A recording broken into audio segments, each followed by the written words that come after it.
Hello बच्चों, welcome back to my YouTube channel learning student. स्वागत है आप सभी लोग का हमारे इस यूट्यूब चैनल पे।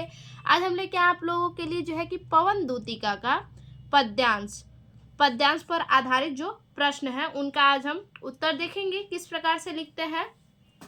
तो इससे पहले वाले वीडियो में हमने पहला और दूसरे का हमने प्रश्नोत्तर डाल दिया है। आप चाहें तो डिस्क्रिप्शन से ले सकते हैं, हमने डिस्क्रिप्शन में इसका वीडियो डाल दिया है। अब देखिए तीसरा पैराग्राफ देखते हैं आज। जो प्यारे मंजू उपवन या वाटिका में खड़े हो, छिद्रों में जा क्रीड़ित करना वेणु सा किचको को, यो होवेगी सूरती उनको सर्व गोपांगना की, जो है वंशी श्रवण रुचि से दीर्घ उत्कंठ होती।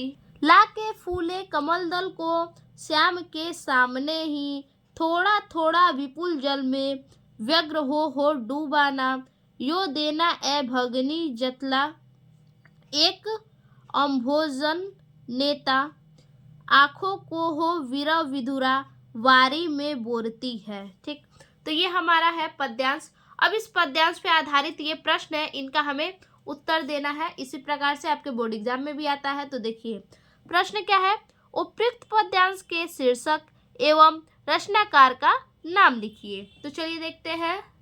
देखिए सबसे पहले हम हेडिंग डाल लेंगे, ठीक, इस प्रकार से, और 2 शब्द आगे और 2 शब्द पीछे, शुरू का लास्ट का लिख के डैश डैश कर लेंगे। उसके बाद देखिए पहले प्रश्न का उत्तर।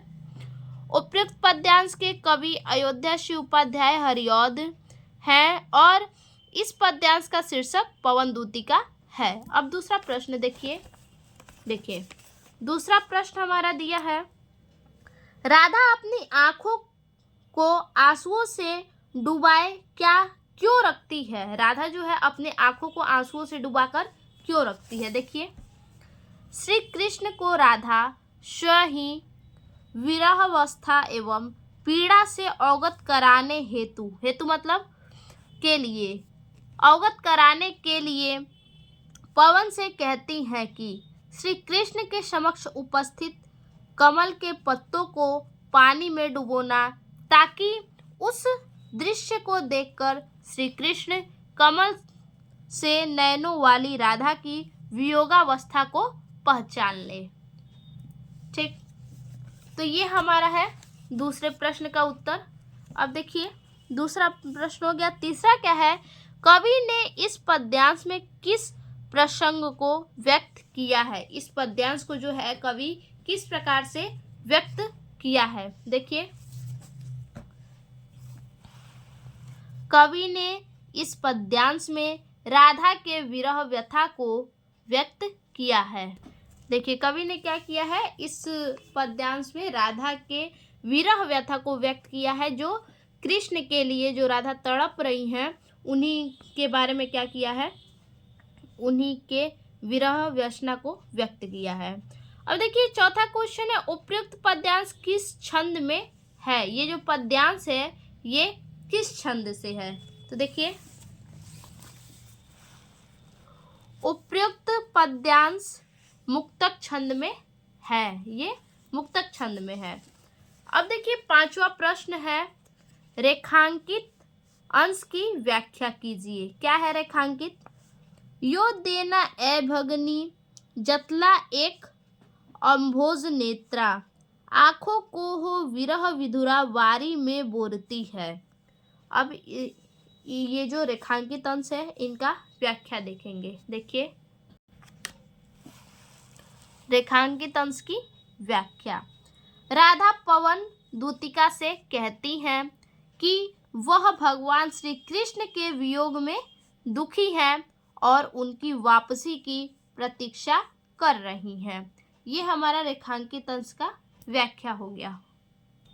देखिए अब देखते हैं चौथा पद्यांश, यो प्यारे को विदित करके सर्व मेरी व्यथाएं, धीरे धीरे वहन करके पाँव की धूरी लाना, थोड़ी सी भी चरण रज जो ला न देगी हमें तू, हाँ कैसे तो व्यथित चित्त को बोध में मैं दे सकूंगी।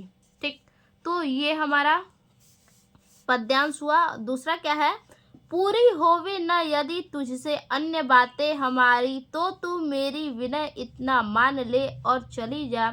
छू के प्यारे कमल पग को प्यार के साथ आ जा, जी जाऊंगी हृदय तल में मैं तुझी को लगा के। ठीक, तो ये हमारा पद्यांश हो गया। अब इस पे आधारित प्रश्न देखिए। देखिए पहला प्रश्न क्या है, उपयुक्त पद्यांश का ससंदर्भ लिखिए।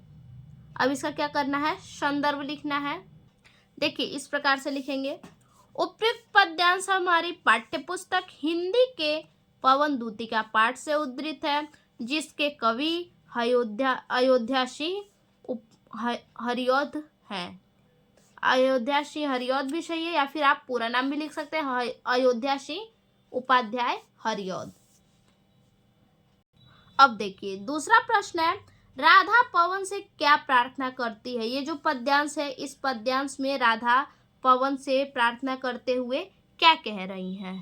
देखिए, राधा पवन से प्रार्थना करती हैं कि वह भगवान श्री कृष्ण को उसकी व्यथा के बारे में बताए और उन्हें उनके पास ले आए। राधा पवन से प्रार्थना करती हैं कि पवन क्या करे, भगवान श्री कृष्ण को जाके राधा की व्यथा वासना के बारे में बताएं और उन्हें यानी श्री कृष्ण को राधा के पास ले आए। अब देखिए तीसरा प्रश्न है, इस पद्यांश में किस प्रसंग को व्यक्त किया गया है। ये जो पद्यांश है इसमें प्रसंग क्या है। देखिए इस पद्यांश में राधा की विरह व्यथा और भगवान श्री कृष्ण के प्रति उसकी प्रेम भावना को व्यक्त किया गया है। ये जो पद्यांश है इसमें क्या है, श्री कृष्ण के प्रति जो प्रेम व्यथा वासना है राधा का, उसे व्यक्त किया गया है। ठीक, अब देखिए अगला क्वेश्चन है, इस पद्यांश में कौन सा अलंकार है। देखिए कौन सा अलंकार है। देखिए इस पद्यांश में उपमा अलंकार है। ठीक, अब आखिरी प्रश्न जो है वो है, रेखांकित पंक्ति की व्याख्या कीजिए। ये जो रेखांकित है, छू के प्यारे कमल पग को प्यार के साथ आ जाना, आजा जी जाऊंगी हृदय तल में मैं तुझी को लगा के। ठीक, अब इसका व्याख्या देखिए। देखिए राधा पवन से कहती है कि वह भगवान श्री कृष्ण के चरणों को स्पर्श करके और उनके प्रेम को अपने साथ लेकर आ जाए। क्या कहती है राधा, जो है कि पवन से कहती हैं कि पवन भगवान श्री कृष्ण के चरणों को स्पर्श कर ले और स्पर्श करके उनके प्रेम को अपने साथ ले जा करके ले आए। राधा कहती है कि वह अपने हृदय में पवन को स्थान देंगी। अगर वो उनके प्रेम को श्री कृष्ण को ले आएगा, पवन जो है कि श्री कृष्ण को साथ में ले आएगा, तो राधा क्या करेंगी, पवन को अपने हृदय में स्थान देंगी और उसे अपने प्रेम के साथ लगाएंगी। तो ये हमारा प्रश्न जो है कि पांचों पूरा हुआ। फिर से मिलते हैं ऐसे एक और नए वीडियो में अगले पैराग्राफ के साथ। तब तक के लिए धन्यवाद।